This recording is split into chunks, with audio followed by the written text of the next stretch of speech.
Estamos ao vivo aqui no Novo Dia, já com a Débora Oliveira, nossa analista de economia, porque fomos para o intervalo perguntando o que está acontecendo com o dólar. E voltamos com a resposta com a Débora Oliveira. Porque a pergunta, dólar passou dos R$ 5,70.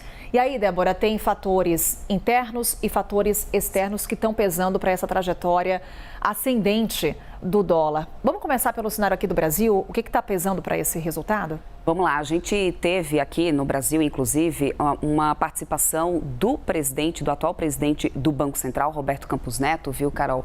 Ele que falou novamente sobre essa questão de risco fiscal, do cumprimento, da necessidade do Brasil cumprir exatamente toda a agenda fiscal, inclusive de novas reformas administrativas que precisam realmente entrar em pauta para que a gente tenha um maior controle da inflação, para que a gente consiga realmente ter todo o andamento do arcabouço e isso, claro, pesando na decisão do Banco Central. Ou seja, Campos Neto trazendo na fala dele que realmente isso ainda continua no radar, esse risco fiscal ainda continua no radar. Acredito até que temos as imagens. O Campos Neto participou de um evento e foi nesse evento que ele trouxe essas declarações falando sobre o cenário fiscal, que é o Comitê de Política Monetária, inclusive, sempre enfatiza depois das reuniões do Copom. Olha aí a imagem para você da participação do presidente do Banco Central nesse evento, Débora, em que ele fala sobre o cenário fiscal, fala sobre a necessidade de adoção de metas para justamente ter início o ciclo de corte de juros por aqui. Pois é, Carol, esse foi um evento da Investment Association aqui em São Paulo. Campos Neto mencionou que voltam a ser ouvidos questionamentos sobre a transparência das contas públicas. E diante dessas dúvidas, ele defendeu que medidas de choque poderiam gerar impacto positivo sobre os indicadores econômicos. O presidente do Banco Central, inclusive, classificou como muito importantes as indicações de medidas da reforma administrativa, como eu estava falando aqui para vocês, isso já logo depois das eleições municipais. E isso, segundo ele, poderia abrir espaço para a queda dos juros no Brasil. Apesar dessa possibilidade positiva aí um pouco mais à frente, Campos Neto frisou que ainda há grande desancoragem das expectativas de inflação e que é preciso levar as previsões de inflação para a meta de 3%. Fala, não muito diferente, inclusive, Carol, do que a gente ouviu recentemente do Gabriel Galípolo, que é agora o futuro presidente do Banco Central a assumir o cargo, ou seja, realmente essa preocupação com a ancoragem das expectativas ali no horizonte mais relevante. E é claro que isso sempre, quando a gente coloca esse risco fiscal na mesa, isso mexe com a cotação do dólar. Nesse fator do dólar, a gente não tem somente esse cenário interno. É claro que a gente já vem acompanhando esse risco local, esse risco das contas fiscais fazendo preço no dólar, mas a gente não pode esquecer que nessa última semana, inclusive, veio ganhando força lá nas eleições dos Estados Unidos o Donald Trump. Ele que vem arrancando ali um pouco mais de força e já aparecendo um pouco ali na frente da Câmara em algumas das pesquisas. Algumas projeções de vitória de Donald Trump. Exatamente. E isso começou também a fazer preço no dólar. Agora, por que isso pesou tanto que ontem fez com que a gente visse durante praticamente o dia inteiro, Carol, o dólar a 5,73? Teve esse fator? Roberto Campos Neto, e teve isso aqui, que a gente vai ver agora aqui nessa tela que eu separei para vocês, sobre alguns fatores e sobre esses efeitos na economia, tanto de um como de outro. Eu vou começar falando sobre Donald Trump. A gente sabe, ele já esteve no comando, inclusive, ele já esteve na presidência, que Donald Trump defende menos impostos para as empresas, só que isso representa uma menor arrecadação.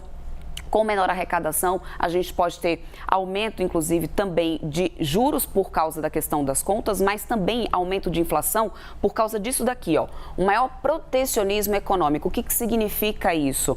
Donald Trump, ele é muito mais favorável a fortalecer o mercado interno, trazendo mais, inclusive, taxações e tudo mais às empresas internacionais para tentar favorecer o empresariado, a indústria e as empresas locais. Só que isso, é claro, que acaba impactando preços, porque se você tem importações ou um país muito mais fechado às importações, para a gente que é um exportador, para eles é negativo, assim como outros países também, mas internamente é uma medida positiva. Porém, isso aumenta o preço de determinados produtos, em vários produtos. Isso pode gerar inflação e juros mais altos. Então, esse seria um cenário econômico de Donald Trump, que isso acaba fazendo com que o dólar se fortaleça. Por que isso? Juros mais altos lá nos Estados Unidos acaba sendo um aspirador de dinheiro ou de investidores indo para lá comprando títulos do Tesouro, que é a economia mais segura do mundo. Isso tira dinheiro de investimento de países emergentes como o Brasil.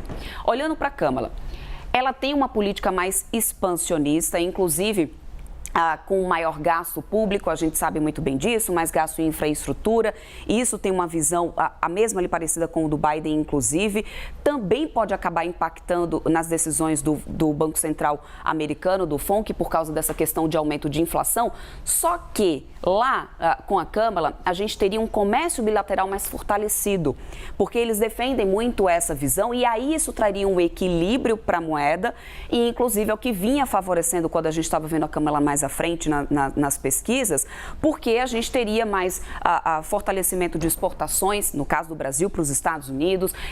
Esse comércio bilateral fortalecido acaba trazendo um maior equilíbrio na moeda americana, ou seja, uma visão um pouco diferente economicamente falando do que o Trump, que tem essa visão mais protecionista. Por isso que a gente vê esse efeito que a gente tem visto, viu, Carol? E aí o dólar, que ontem passou o dia inteiro em 5,73 praticamente, fechou o dia liberando em 5,70, mas o que muitas pessoas me falaram, alguns operadores ali de mesas aqui, de algumas corretoras aqui no Brasil, dizendo o seguinte: Débora, parece que o dólar encontrou ali um teto de 5,70 e deve ficar por ali até a gente ter uma definição dessa eleição americana. É mercado de olho nas eleições dos Estados Unidos, nós aqui também, Débora, pois obrigada. Carol, até porque é até um adendo, né? Quando a gente fala assim, mas preocupação com o dólar, é sempre importante falar, gente. A gente tem um dólar mais caro, a gente também tem preços aqui no Brasil mais caros. Todos os produtos. Inflação, né? Pois é, impacta diretamente. A gente está falando de combustível, a gente está falando do pãozinho do dia a dia por causa do trigo e por aí vai um efeito aí em cadeia, né? Bem, Débora Oliveira volta aqui para conversar conosco ainda hoje. Obrigada, Débora. Até mais, querida.